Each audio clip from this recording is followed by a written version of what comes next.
Good morning or good afternoon.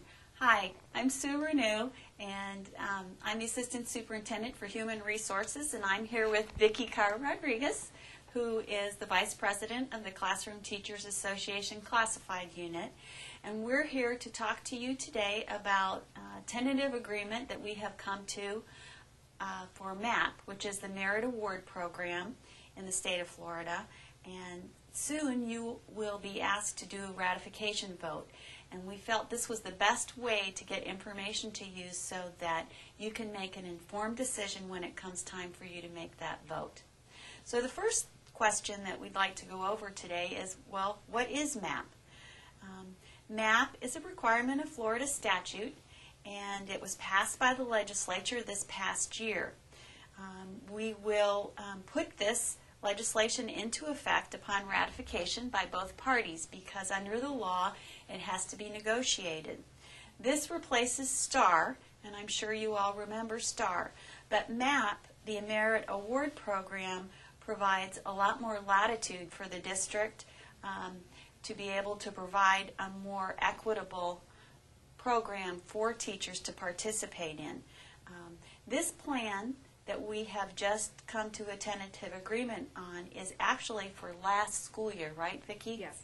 And we will have to negotiate another MAP plan for the current school year.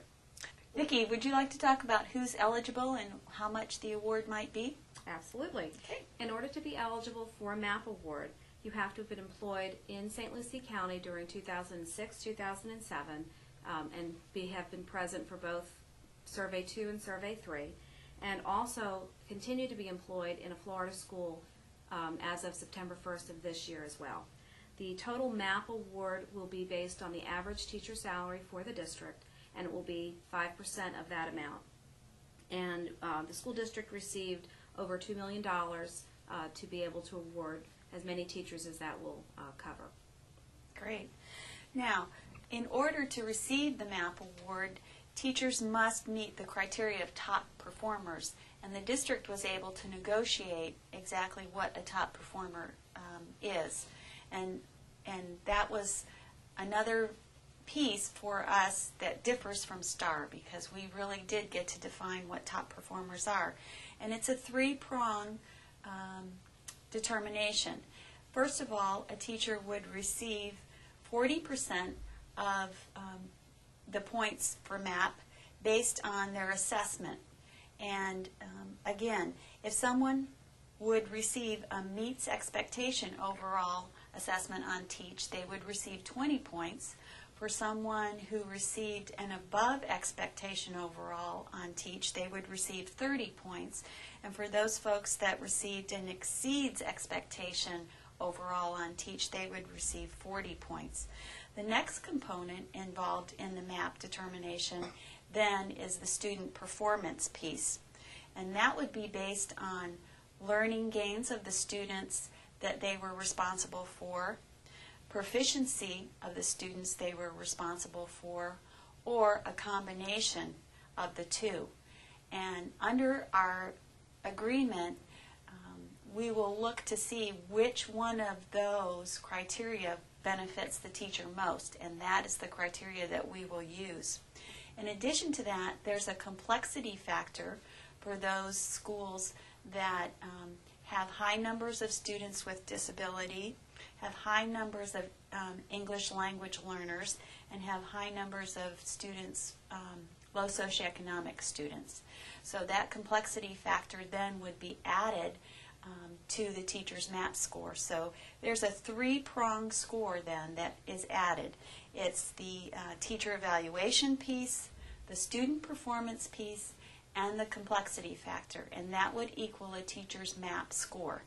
And just to clarify about the complexity factor, that score is based on each school. So each school will get a certain number of points. Every teacher in that school would be eligible for those points, regardless of the students that they're actually teaching at that school. Right. And now, Vicki, maybe we need to talk about the transparency of this and also the appeals process that we've put into place for folks. One of the issues that we had with our previous STAR plan was that there was no way of appealing the plan, and there was no transparency in looking at how teachers actually received the award. So what we have worked on is all of the information that is used to calculate your score will be available in FCAT Stats.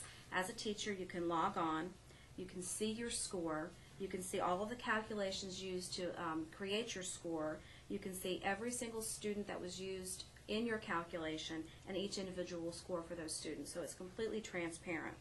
So if you feel that you should have received the award or should have received the money, then you can actually appeal that. The appeals dates are, first, you'll be notified of your tentative award by August 20th. And then if you believe that you should have received the award, you have until August 24th at 4:30 p.m. to get in writing with documentation of why you believe you should have received the award to the Human Resources Department.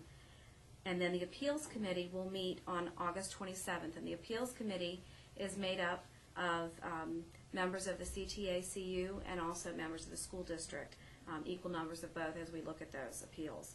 And finally, all of the money by statute must be distributed by September 1st.